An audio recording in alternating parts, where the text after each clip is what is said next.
dédé àsìkò yìí gbogbo ibi tí ẹ ti ń gbọ́ mi lé lóko tàbí lẹ́yìn òde, jẹ́ kí a gbàdúrà. Bàbá ayérayé, a ṣe yín lọ́ba fún àánú ńlá ńlá tí kò wọ́pọ̀ tí a rí láti rí ọjọ́ àbámẹ́ta mìíràn nínú oṣù kẹfà. Gbogbo ìyìn àti ọlá ní forúkọ mímọ́ yín Ọlọ́run aláàánú wa. Ẹ ṣeun fún àánú tí kò ṣeé fowó rà yìí o. Ọlọ́run, ọ̀rọ̀ tí a ò gbọ́ lè ní kó ṣe ayé àti ọkàn wa ní rere, kó má ṣe lòdì sí wa ní ọjọ́ ìdájọ́, nítorí tí a gbàdúrà lórúkọ Jésù Kristi Olúwa wa. Àmín àmín orúkọ Jésù. Ìwé ọ̀run ṣíṣí tí a tẹ ọwọ́ olùṣọ́ àgùntàn yín náà kó Adéjàre Adébóyè kọ ìní ọjọ́ àbámẹ́ta ọjọ́ 15 oṣù kẹfà. Àkòrí tí a ó gbé yẹ̀wò sọ wípé ìfàmì òróró yàn náà wà ní ìpele ìpele. Ìfàmì òróró wà ní ìpele ìpele. Àkọ́sórí ni a mú nínú ìwé orin Dáfídì orí 99 ẹsẹ̀ 20. Orí 99 ẹsẹ̀ 20. Èmi ti rí Dáfídì ìránṣẹ́ mi, òróró mímọ́ mi ni mo ta sí i ní orí. Nígbà tí a mú bíbélì kíkà wa nínú ìwé Mátíù orí 17 ẹsẹ̀ 14 títí dé ẹsẹ̀ 21.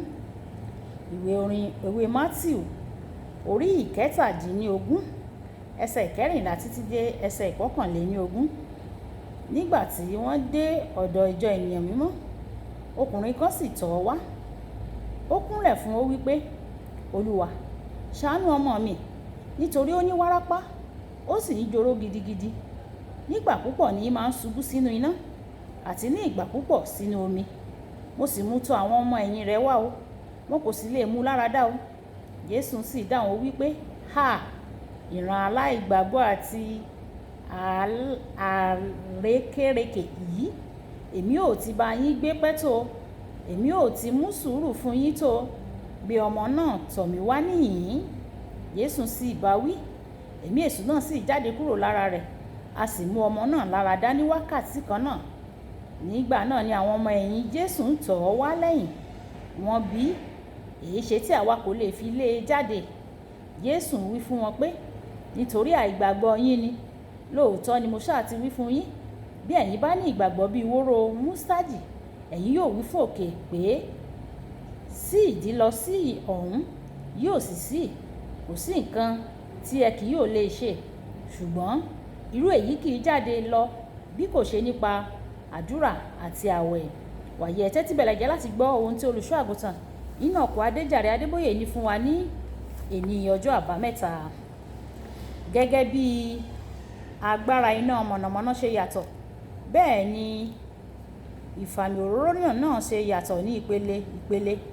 Nígbà tí o bá ṣèṣì fara kan iná mọ̀nàmọ́ná kékeré, yóò kàn rọra gbé ọ díẹ̀ ní ẹ̀wẹ̀. Tí o bá wá ṣe kòńgẹ́ èyí tó ga, ó lè burú jáì o. O gbọ́dọ̀ ṣetán láti fún un ní ohun tó bá máa gbà ọ́ láti ṣiṣẹ́ ní ìpele ìfàmì òróró yàn tó ga jù. Ní ọ̀pọ̀ ọdún sẹ́yìn, a wà ní ilẹ̀ ìsọjí ìta gbangba kan. A sì ti ń ṣe ìdáǹdè fún ẹnìkan fún àwọn wákàtí. Nígbà tí ẹ̀mí èṣù náà kò lọ, a ní láti pe bàbá mi nínú Olúwa, bàbá Josiah Akíndayọ̀mí, láti inú yàrá àdúrà wọn. Wọ́n jáde, wọ́n sì pàṣẹ fún ẹ̀mí èṣù náà kí ó jáde ní orúkọ Jésù. Ẹ̀mí náà sì lọ. Ó yà mí lẹ́nu o.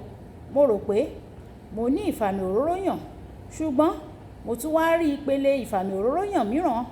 Mo wá pinnu láti dàgbà nínú ìfàmì òróró yàn. Ní ọdún díẹ̀ lẹ́yìn yẹn, à ń ṣe ìsọjí ìta gbangba.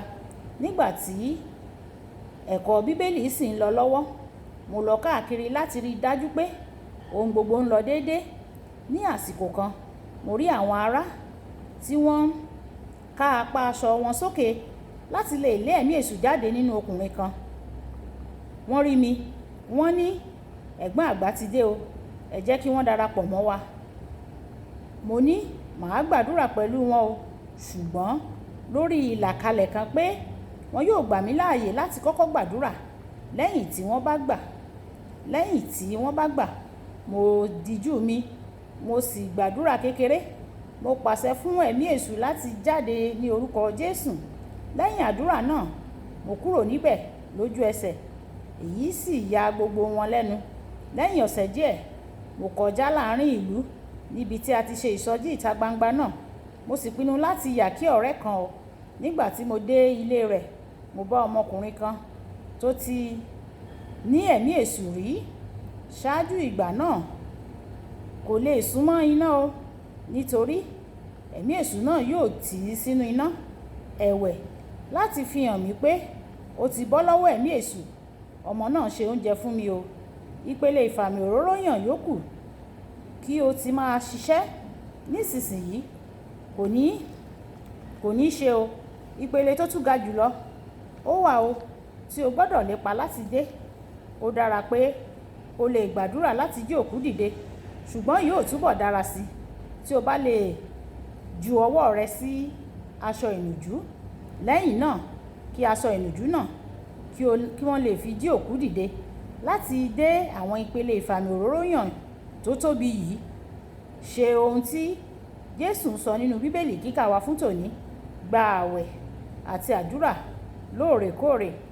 Bí a ṣe ń gba àwẹ̀ àti àdúrà sí ní ìpele rẹ nínú ẹ̀mí yóò ṣe máa ga sí, tí ìwọ yóò sì máa di ẹni ìfàmì òróró yàn náà sí.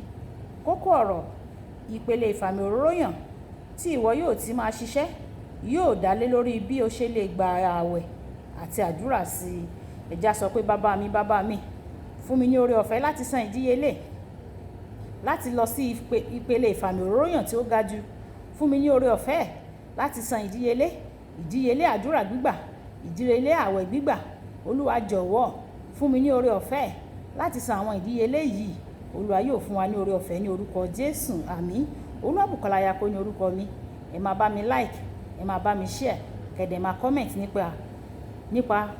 nípa ẹ̀ kí àwọn ènìyàn kí wọ́n lè jẹ àǹfààní ọ̀run ṣíṣí Yorùbá.